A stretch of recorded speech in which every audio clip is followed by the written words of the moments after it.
تو پھر ظاہر ہے ہم صرف امام حسین علیہ السلام کے لیے صرف ایک وقت کے یزید کو لعن طعن کریں گے، اسے دشمن سمجھیں گے اور اسی کو لعنت کر کے فارغ ہو جائیں گے، جبکہ ان دو باتوں میں بہت فرق ہے جس پہ ہم سب کو غور کرنے کی ضرورت ہے۔ ہم سب کو یہ سمجھنے کی ضرورت ہے کہ امام حسین علیہ السلام نے کس دلیل، کس ویژن، کس سوچ اور کس فکر کے تحت وقت یزید کا انکار کیا، اور کس دلیل اور کس سوچ اور کس ویژن کے تحت وہ الامر بالمعروف نہی عن المنکر کا جو ہدف تھا اس کو جو ہے پورا کرنے کے لیے کھڑے ہوئے، اور کس دلیل کے تحت ان کا ساتھ مدینہ والوں نے چھوڑ دیا۔ اور امام حسین جبکہ وہ جانتے تھے، کیونکہ ان کا سفر شعوری سفر تھا، ان کا سفر ارادے سے تھا، ان کو معلوم تھا کہ ان کے جو عمل کا انجام کیا ہو سکتا ہے یا کیا ہوگا، وہ کوئی ان کا جو قدم تھا وہ شعوری قدم تھا، تو اس میں کسی کا ساتھ دینا یا نہ دینا یہ ہر ایک کی اپنی چوائس پہ تھا، ہر ایک کے اپنے انتخاب پہ تھا۔ جنہوں نے ساتھ دیا وہ نو مسلم بھی تھے، ان میں ایسے بھی لوگ تھے جو تاجر تھے، امیر تھے، جن کی نئی شادی ہوئی تھی، جن کی زندگی ابھی پڑی تھی، اور کوئی ایسے بھی چھوڑ گئے تھے کہ جنہوں نے یہ کہا کہ یا امام ابھی تو ہماری شادی ہوئی ہے اور ابھی ہم نے زندگی جینی ہے اور ابھی تو آپ ہمیں ایسے کہہ رہے ہیں۔ ان کے ساتھ تو وہ بھی تھا جس نے شروع سے اینڈ تک امام کو تمام سامان سفر مہیا کیا، یعنی جو ایک تاجر یا جو بھی جو جسے کہتے ہیں کہ اس زمانے میں جو سواری جو کرائے پہ لی جاتی تھی، جس طرح گھوڑے اور خچر اس طرح کی، تو وہ یا اونٹ جس طرح سے لیے جاتے تھے، تو وہ بھی ایک انسان تھا جو شروع سے اینڈ تک امام کے ساتھ تھا، مگر وہ اپنے پیسے کی طرف متوجہ تھا، اس کو تو امام سے کوئی غرض ہی نہیں تھی، جبکہ وہ دیکھ رہا تھا کہ امام کیا عمل کر رہے ہیں۔ تو کبھی کبھی ہمارے سامنے حق موجود ہوتا ہے مگر حق سے ہم اندھے ہوتے ہیں، ہمارے دل بند ہو چکے ہوتے ہیں اور ہماری سماعتیں سن نہیں پاتی ہیں، اور ہماری زبانیں جو ہوتی ہیں وہ پتھر ہو جاتی ہیں، اور ہماری آنکھیں جو ہوتی ہیں وہ اندھی ہو جاتی ہیں اور ہم دیکھ نہیں پاتے۔ تو اس لمحے سے بچنے کی کوشش کرنی چاہیے اور اس سے رب تعالیٰ سے ان دنوں میں پناہ مانگنے کی کوشش کرنی چاہیے کہ کہیں یہ نہ ہو کہ وقت کا حسین ہمارے سامنے ہو اور ہم بھی یہی کام کر رہے ہوں کہ ان کے یعنی ہم اپنے اندر اس بصیرت الہی کو، اس نور کو طلب کریں ان دنوں میں پروردگار سے کہ یا پروردگار ہمیں ان لوگوں میں سے نہ کر دینا کہ جو امام کے سامنے موجود تھے، امام کے رتبے سے بھی واقف تھے، ان کے مقام سے بھی واقف تھے، ان کے ہدف سے بھی واقف تھے، ان کے مشن کو بھی جانتے تھے، ان کو یہ بھی معلوم تھا کہ یہ زہرا اور علی کا بیٹا ہے، یہ وہ جانتے تھے کہ نواسہ رسول کا بیٹا ہے، یعنی جسے امام رسول خدا صلی اللہ علیہ وآلہ وسلم نے کہا کہ یہ حسین مجھ سے اور میں حسین سے ہوں، یعنی اتنی عظیم الشان ہستی کی مکمل معرفت ہونے کے باوجود ان کے اوپر خواہشات کا غلبہ تھا، دنیا پرستی کا غلبہ تھا،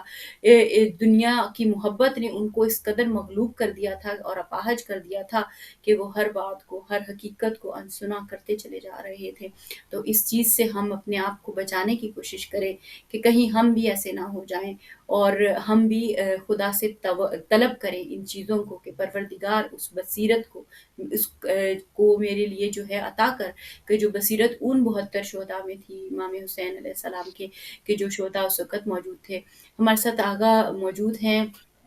اور ان کو ہم جو ہے خوش آمدید کہتے ہیں پروگرام میں، مولانا سید دانیال مہدی صاحب۔ السلام علیکم آغا، بہت بہت شکریہ کہ آپ نے ہمارے لیے وقت نکالا، گو کہ کچھ ٹیکنیکل وجوہات کی بنا پر آپ ہمارے ساتھ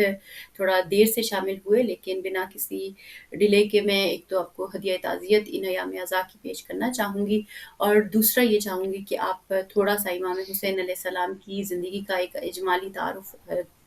جو ہے وہ ہمارے سامعین اور ناظرین کو کرائیے۔ السلام علیکم ورحمۃ اللہ وبرکاتہ۔ آپ سب کو دوسری تسلیت عرض ہے امام کی۔ معذرت تھوڑی سی تاخیر کی۔ بسم اللہ الرحمن الرحیم، رب اشرح لی صدری ویسر لی امری واحلل عقدۃ من لسانی۔ سب سے پہلے میں 2-3 منٹ جو ہے وہ لینا چاہوں گا اس بات پر کہ ایام اعزاء ہیں اور ایام اسلامی حصہ ہے، اور خدا بند علم کا لاکھ لاکھ شکر ہے کہ ہماری جو سال کی ابتدا ہے وہ بھی اہل بیت کی محبت میں اور اہل بیت کے عشق میں اور فنا فی الحسین ہونے سے ہی سال کی ابتدا۔ امام کی زندگی کا تعلق ہے، سیرت کا تعلق ہے، تو اس کو بیان کرنے سے پہلے میں کہنا چاہوں گا کہ ایام محرم میں شامل ہو پہلے جو انسان کا تفکر ہونا چاہیے، جو انسان کی فکر ہونی چاہیے، اس کے بارے میں صرف اتنا کہنا چاہوں گا کیونکہ وقت کم ہے ہمارے پاس، تو بس میں یہ کہوں گا کہ بہت بڑے صاحب عرفان شخصیت ہیں اور ان کا نام ہے جواد مرزا ملکی تبریزی، بڑی معروف شخصیت ہے انہوں نے کتاب لکھی ہے المراقبات ہے، قرآن والی ہے، اس میں انہوں نے اہل بیت جیسا چاہتے ہی جس انداز اور جن اعمال کے ساتھ گزارا جائے، انہوں نے وہ پورا محرم سے لے کر اور ذی الحجہ تک 12 مہینوں کو بیان کر دیا۔ میں نے کہا سامعین کے لیے ایک کتاب کا حوالے، اس کو ضرور دیکھیے، یہ ہمارے یعنی مکتب اہل بیت کی معروف کتابوں میں سے ایک ہے، تازہ لکھی گئی ہے، 50-60 سال بھی نہیں ہوئے اس کو لکھے ہوئے۔ اس میں انہوں نے کیا کیا ہے کہ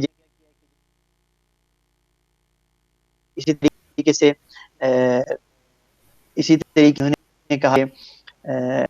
سفر میں، ربیع الاول میں، ربیع الثانی میں، مختلف کے مہینوں میں کو بھی جانا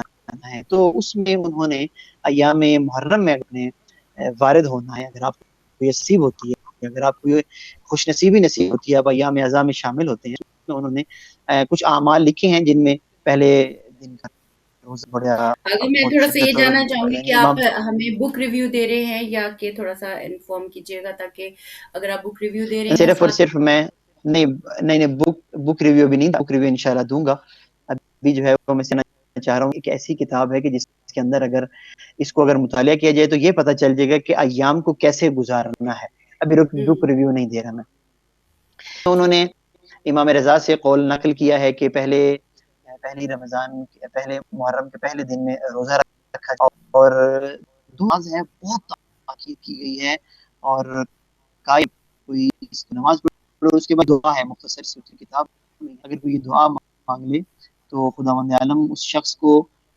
شخص کی دعا ایسے قبول کرتا ہے جیسے کسی دعا شخصیت کی دعوت ہے، دعا قبول کرتا ہے۔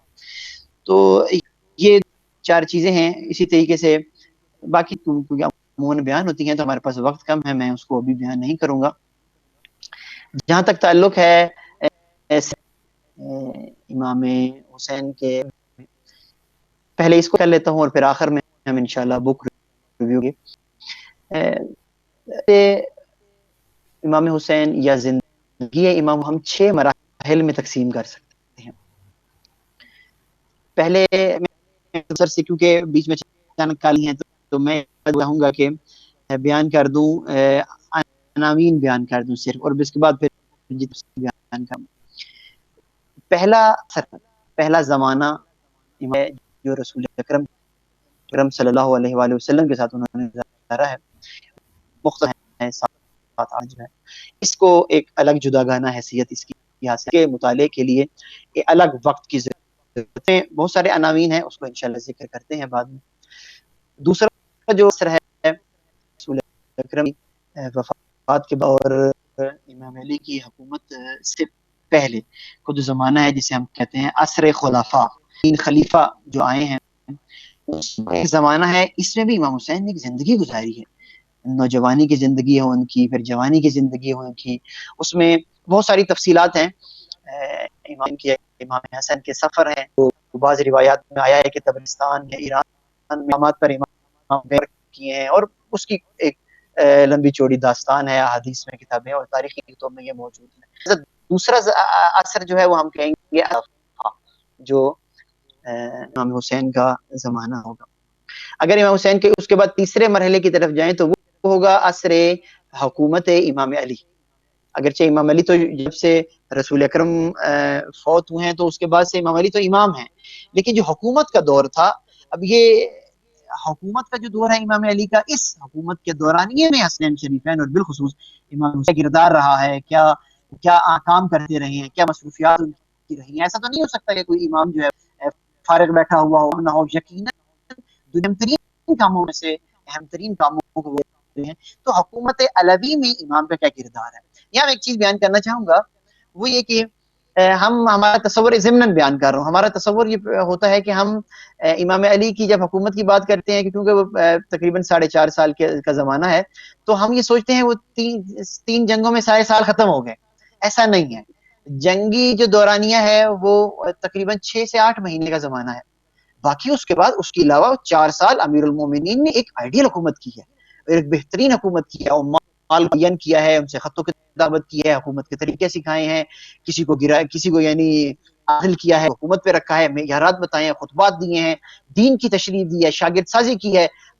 یعنی علمی بہت سارے کام کیے ہیں جس کی تفصیل انشاءاللہ اس کے اپنے وقت مناسب ہے. تو اس زمانے میں کیا ایسا ممکن ہے کہ امیر المومنین کی حکومت ہو اور حسنین شریفین کوئی کام نہ کر رہے ہوں جو امیر المومنین نے ان کے لیے معین کیا ہو؟ تو یقیناً اس زمانے میں بھی وہ بہت فعال کردار اپنا ادا کر رہے تھے. یہ تو ہو گئے، یہ عرصہ ہو گیا. اس کے بعد جو ہے وہ امام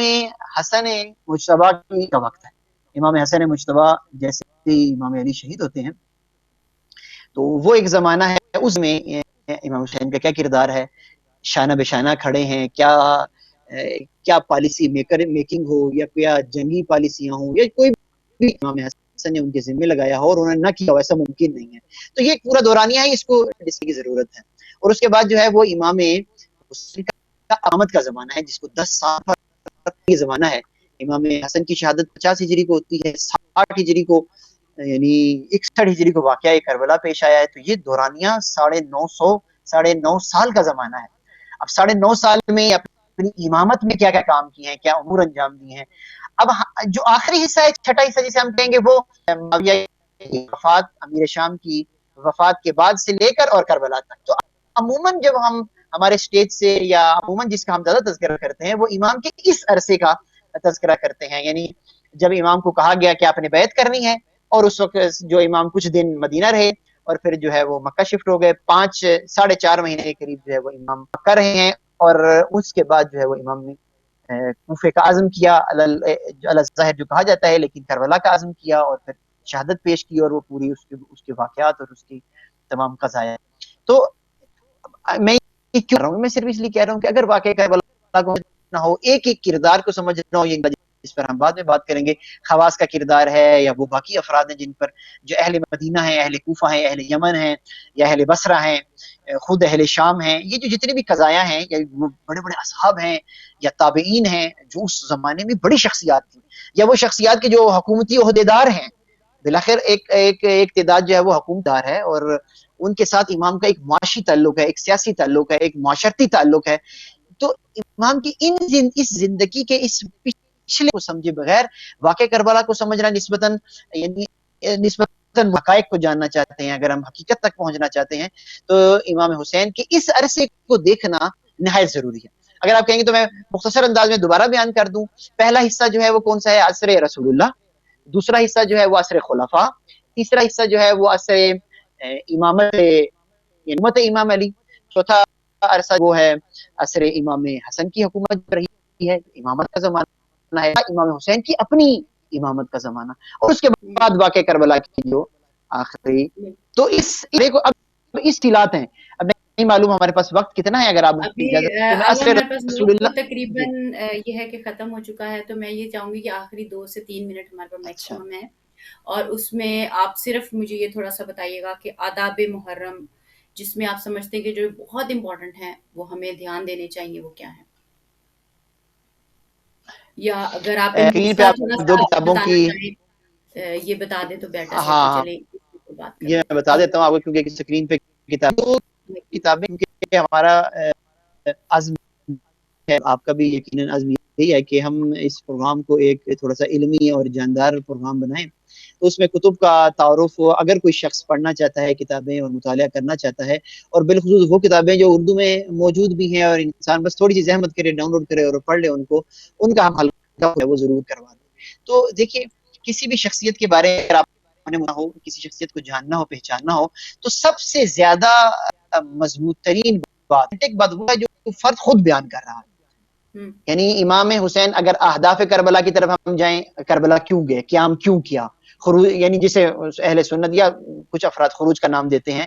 یہ قیام کیوں کیا ہے، اس کے اہداف کیا تھے، کس کس کو لیٹر لکھے ہیں، اس جو خطوط لکھے گئے ہیں ان خطوط میں معین کیا ہے، یا جو امانتیں دیکھی گئی ہیں یا وصایا لکھے گئے ہیں، مثلا حضرت محمد بن حنفیہ کو وصیت لکھی ہے، مختلف افراد کو سفیر بنایا ہے، ان کو خطوط لکھ کے ان کو دیے ہیں، مکتوبات لکھے ہیں. تو یہ بنیادی ترین اور اہم ترین حصہ ہے کہ جہاں سے ہم پہچان سکتے ہیں کہ یہ واقعہ کربلا کیا ہے، حقیقت کربلا کیا ہے، اس کے اہداف کیا تھے، مقاصد کیا تھے. تو دو کتابیں جو آپ کے سامنے اسکرین میں موجود ہیں، ایک جو نیچے کتاب موجود ہے خطبات امام حسین کے نام سے، یہ بڑے معروف اور مشہور شخصیت محمد صادق نجمی صاحب نے لکھی ہے، اور علی مرزا زیدی صاحب مولانا بہت معروف شخصیت، بڑی علمی شخصیت اور ہمارے استاد ہیں، انہوں نے اس کا ترجمہ کیا ہے. اس کے اندر امام حسین کے خطبہ مینا کو ذکر ہے. اب آج ہمارے پاس وقت نہیں ہے، کل انشاءاللہ اگر ہو سکا تو ہم خطبہ مینا پر تھوڑی سی وضاحت کریں گے. یہ یعنی آپ یہ سمجھیے کہ واقعہ کربلا سے 1 سال یا 2 سال پہلے امام نے 300 اصحاب،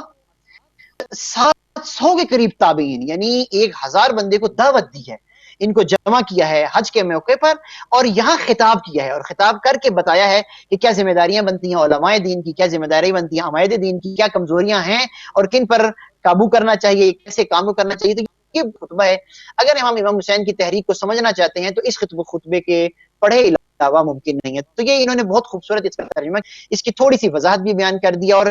جو تاریخی واقعات اس زمانے میں موجود تھے اس کو بھی بیان کر دیا. بہت چھوٹی کتاب ہے، شاید 60-70 صفحے کی کتاب ہے، اور اس کا PDF بھی موجود ہے، اور جو اس کا مطالعہ کرنا چاہے وہ بہت مفید ہے یہ کتاب. اوپر والی جو کتاب ہے وہ علی ابن حسین ابن علی مدینہ کربلا، یعنی جب مدینہ سے نکلے ہیں اور کربلا تک پہنچے ہیں تو مختلف جگہوں پر امام نے کچھ خطبات دیے ہیں، کچھ بیان کیا ہے چیزوں کو، اور کچھ خطوط لکھے ہیں. مثال کے طور پر اہل کوفہ کو خط لکھا ہے جب حضرت مسلم کو بھیجا، جب دوبارہ حضرت مسلم کی شہادت کا پتہ چلا جو اگر خط لکھا ہے، یا اس نوعیتوں کے جو خط لکھے گئے ہیں، خطوط لکھے گئے ہیں، یا فرامین ہیں امام کے. مثال کے طور پر ایک جگہ پر رکے، حضرت زینب سلام اللہ علیہ آتی ہیں اور کہتی ہیں کہ مجھے الہام میں 2 شعر آئے ہیں، یعنی کوئی الہام میں، نیند کی میں کیفیت میں تھی، مجھے 2 شعر یعنی ایک نازل ہوئے آپ سمجھ لیجئے، یا الہام ہوئے ہیں 2 شعر. تو اس کے جواب میں امام کیا فرماتے ہیں؟ اگر حضرت عبداللہ ابن عباس آتے ہیں، امام کو روک رہے ہیں، حضرت ام سلمہ ہیں، ام المؤمنین حضرت سلمہ ہیں، وہ آ کے روک رہی ہیں امام کو، یا کوئی اس مدینہ کے حالات، مکہ کے حالات، اس میں امام کیا بیان کر رہے ہیں. بہت خوبصورتی سے یہ کتاب بھی علی مرزا جدید صاحب نے ترجمہ کیا ہے، اور بہت نایاب کتاب ہے، بہت خوبصورت اور بہت بہترین کتاب ہے. اگر ہم امام حسین کی واقعا اس حقیقت کربلا کی حقیقت کو سمجھنا چاہیں، ان خطبات پر اگر ہم غور کریں، ان کو دیکھیں اور ان کو ایک ایک لفظ کو بغور پڑھیں، تو ہم یقیناً امام کے ہی کلمات سے جو ہے وہ سمجھ جائیں گے امام کیا کہنا چاہ رہے ہیں. بس میں ایک جملہ یہاں کہنا چاہوں گا، کلمات صرف یہ نہیں ہے، وہ تقریباً ایک جلد ہے، میں آپ کو بتاؤں تقریباً عربی میں 900 یا 800 صفحے کی کتاب ہے. یہ خلمام کلمات نہیں ہے، لیکن اس سے بھی ایک اندازہ ہو جاتا ہے کہ امام اپنے کن اہداف کے تحت اس قیام کا انہوں نے آغاز کیا. تو اگر تھوڑا سا میں چاہوں گی کہ ایک آدھے منٹ میں یہ بتائیے کہ جو ہماری خود ہر انسان کو انفرادی تحقیق کرنی چاہیے، یعنی اسٹڈی کرنا چاہیے، کتنا اہمیت رکھتا ہے، اور اہل بیت نے اس کی کتنی طرف متوجہ کیا ہے کہ آپ خود سیکھیں، لرن کریں اور اپنا اس کو انڈرسٹینڈ کرنے کی کوشش کریں. اور پھر بھی یہ ہے کہ اس میں یہ بھی 2 چیزیں ہیں کہ کئی لوگ پھر خود پڑھ کے خود کو عالم سمجھنے لگ جاتے ہیں اور علماء کا احترام چھوڑ دیتے ہیں، اور کچھ ایسے ہیں کہ جو علماء کے ساتھ ان کے سائے میں سیکھتے بھی ہیں اور گرو بھی کرتے ہیں. تو اس کو بھی تھوڑا سا ہلکا سا، بس 1 آدھا منٹ ہے اس میں، اگر آپ نہج البلاغہ میں امیر المومنین نے بہت خوبصورت رہنمائی کی ہے. وہ کہتے ہیں کہ حقیقت کو جان لو، اہل حقیقت کو خود پہچان لو گے. بڑی پیاری رہنمائی ہے امیر المومنین کی کہ حقیقت کو جان لو. ہاں، حقیقت کے جاننے کے ذرائع کیا ہیں یہ الگ موضوع ہے، اس کو تفصیل سے بیان کرنا ہے. اگر حقیقت کو انسان جان لے نا، خود حقیقت کو، جسے ہم کہتے ہیں کلام الہی حقیقت ہے، اہل بیت حقیقت ہے. مثلا فتنہ ہو گیا، ایک زمانے میں فتنہ ہو گیا اور کچھ سمجھ نہیں آ رہی افراد کو، ادھر ام المومنین ہے حضرت عائشہ ہیں، ادھر علی مرتضیٰ ہیں، یہ داباد پیغمبر ہیں، یہ زوجہ پیغمبر ہیں، آپس میں جنگ ہو رہی ہے، ہم کہاں جائیں؟ یہاں انسان فتنے کا شکار ہو جاتا ہے. اگر اصل حقیقت کو جانا ہوگا، کیونکہ امیر المومنین کے بارے میں رسول اکرم نے فرما دیا کہ الحق مال علی علی مال حق. اگر کہہ دیا تو انسان کے لیے کلیئر ہو گیا، ختم بات، بس اب کسی تشویش کی ضرورت نہیں ہے. یہاں معاملے میں بھی ایسے ہی کہنا چاہوں گا، دیکھ خود مطالعہ واقعا بہت مہم ہے. بعض ایسی جگہ ہیں کہ جس کا مطالعہ انسان کو سمجھ نہ آئے، عربی عبارات ہیں یا اس نوعیت کی چیزیں ہیں یا دینی کچھ تعبیرات ہیں، لیکن نہیں، میں یہ کہنا چاہوں نے اس دین کو آسان نازل کیا ہے، خوبصورت نازل کیا ہے، اور ایسا نازل کیا ہے کہ اسے ہر انسان اگر غور کرنا چاہے اور سمجھنا چاہے تو سیکھ سکتا ہے۔ رسول اکرم کے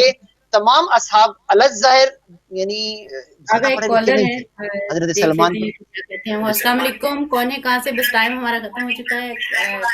آپ کو تعزیت پیش کریں گے ایام رضا کی، کون بھائی کہاں سے کیا کہیں گے؟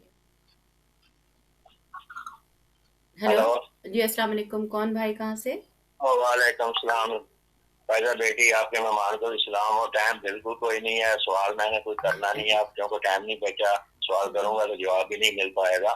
تو میں صرف اپنی ڈیوٹی دینے کے لیے اور عبادت میں شامل ہونے کے لیے صرف 2 چھوٹی چھوٹی رباعیاں پڑھ دوں گا اور کچھ نہیں کر سکتا۔ آپ نے اوپر ٹاپر رکھا ہے امام حسین علیہ السلام کی زندگی کا اجمالی تعارف اور خطبہ مداح۔ تو ہمارا عقیدہ یہ ہے کہ توحید کی چاہت ہے تو پھر کربلا چاہ، توحید کی چاہت ہے تو پھر کربلا چل، ورنہ یہ کلی نہ کھلی ہے نہ کھلے گی۔ توحید ہے مسجد میں، مسجد کی نہ صفوں میں، توحید ہے تو شبیر کے سجدوں میں ملے گی۔ جی بہت شکریہ۔ ابر کرم کبھی کا دامن حسین ہے، کتنی حسین حرفوں کا آنگن حسین ہے، سبحان اللہ۔ ممکن نہیں کہ حشر تک اس کو مٹا سکے گا کوئی، اس لیے لا الہ کا دامن حسین ہے۔ بہت شکریہ۔ ہمارا تو عقیدہ یہ ہے کہ دامن جو ہے وہ امام حسین جس لا الہ کا ہے، اس کو کسی قسم کی کوئی پیغام نہیں پہنچ سکتی۔ تھینک یو، مہربانی بہت آپ ٹائم شکریہ، کو بچانے بہت کی۔ شکریہ، تھینک یو سو مچ، جزاک اللہ۔ جی اگر بس ہمارا ٹائم بھی ختم ہو چکا ہے، اگر 30 سیکنڈ میں کوئی بات کہنا چاہیں تو آپ کہہ سکتے ہیں۔ بس اتنا ہی کہنا چاہوں گا کہ آج کل کی نئی نسل، جوان نسل، متحرک نسل ہے اور سنجیدہ نسل ہے۔ اس نسل نے واقعاً یعنی دین کے ان اقدار کو زندہ کیا ہے کہ جن کو پچھلی نسلیں زندہ نہ کر سکیں۔ یعنی ان افراد کو گناہ میسر ہے، لیکن اس کے باوجود عشق حسین سے لبریز نوجوان ہیں، چاہے وہ لڑکیاں ہوں چاہے وہ لڑکے ہوں۔ تو واقعاً اگر فرصت نکالیں اور مطالعہ کریں، ضرور مطالعہ کریں۔ رہبر معظم فرماتے ہیں کربلا کا مطالعہ کو خود پڑھیں، امام کے اقوال پڑھیں، ضرور علماء کو سنیں، مجلس کا احترام واجب ہے، ضروری ہے، مجلس میں ضرور جائیں، لیکن دن کا ایک وقت اگر نکال لیں، تھوڑی دیر بیٹھیں، خود امام سے ارتباط قائم کریں، امام کے الفاظ کو خود مطالعہ کریں، یعنی آپ دنگ رہ جائیں گے امام نے کس طرح سے، کس خوبصورتی سے آئندہ آنے والے مسائل کا بھی حل پیش کیا ہے۔ تو بہت ضرور شکریہ مطالعہ آپ کریں اور ضرور پڑھیں اور ضرور وقت دیکھیں۔ بالکل اپنا ختم ہو چکا ہے۔ میں آپ کی شرکت کے لیے بے حد شکر گزار ہوں، اور اللہ تعالیٰ آپ کو جزائے خیر دے اس کے لیے، اور انشاءاللہ پھر نیکسٹ کسی ایپیسوڈ میں ہم آپ کے ساتھ شامل ہوں گے، اور تمام دیکھنے سننے والوں سے بھی یہی کہیں گے کہ جہاں ہم مجالس جا رہے ہیں وہاں اقوال امام حسین علیہ السلام پر غور و فکر کریں، تاکہ ہمارے دلوں میں حق اور سچ کی جو نورانیت ہے وہ پیدا اور ہم حق کے ساتھ جڑ سکیں۔ اسی پیغام کے ساتھ کہ جہاں رہیں خوش رہیں آباد رہیں، اللہ تعالیٰ کی پناہ میں رہیں، اپنا بہت خیال رکھیے گا۔ اللہ حافظ۔